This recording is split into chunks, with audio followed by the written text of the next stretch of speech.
એક તો રાજવીને આવી ગઈ નિશાળેથી ટિકિટમાં શું આવ્યું તમે જોઈ શકો છો. દફતર, પાટી, ચોપડી, પેન ને બધું આવ્યું છે. તમારા બાળકોને આવ્યું કે નહીં કોમેન્ટમાં કહી દેજો. સ્વાગત છે મારા નવા વિડીયોમાં. જો તો મયુરને રજા હતી ને તો મયુર કે લાવી હું પેટી સાફ કરી નાખું. તો મેં કીધું તમારે કબૂતર રાખવા છે તો તમે પેટી સાફ કરો. હું તો નહીં જ કરું, મને ન ગમે. જો બસાને સે ઉતારી લીધા છે ને બધા બાળકોને જોવે છે બસાને. આમાં કાઉબેને તગારામ કર્યું છે. મમ્મીને બીક લાગે ને મમ્મીને રમાડવું છે એટલે મેં તગારામ નાખી દીધું એટલે એ રમાડે ને.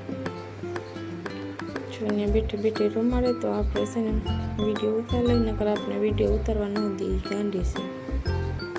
હવે જો પેટી સાફ થઈ ગઈ ને તો મયુર કે લાય બધા બસા છે ને એને પેટીમાં મૂકી દઉં. તો મેં કીધું મૂકી દઉં અને હું વિડીયો ઉતાર લઉં. તો મયુર કે લાય હું અહીંયા નજીકથી વિડીયો ઉતાર દઉં તો સારો આવશે. તો મેં કીધું આલ્યો મોબાઈલ અને ત્યાંથી વિડીયો ઉતારી દો. જો આ ગોગી અને ઈંડામાંથી બેઠી છે એનો વિડીયો, બાકી બધા ઈંડામાંથી બેઠા હતા બધા કબૂતર ઉડી ગયા. આમાં 2 બસા છે, આમાં 1 ઈંડું છે, 2 બસા છે, એમાં ઓલામાં 2 બસા છે.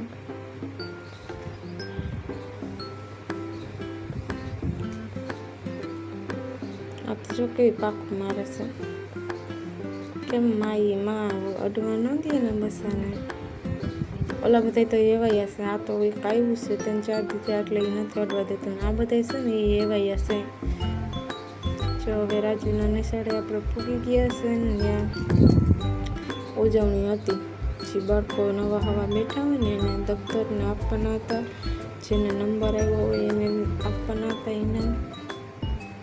અને અમારા વાલીને જવાનું હતું એટલે હું કાવ્યામાં દીકરીને ગઈ. અમારા રાજેશભાઈને જો દફતર આવી ગયું છે એટલે એવું રહેશે. બધા બાલવાટિકાવાળા છે. અમારા રાજેશભાઈ બાલવાટિકામાં બેઠો છે. તમારા બાળકોને આવ્યું કે નહીં દફતર? અમારા બાળકોને રાજેશભાઈને આવ્યું છે. એમાં કાઉબેન તો હજી નાના છે એટલે આંગણવાડીએ બેઠા નથી. હવે જો આપણે ઘરે પૂગી અને વિડીયો ઉતારી લીધો.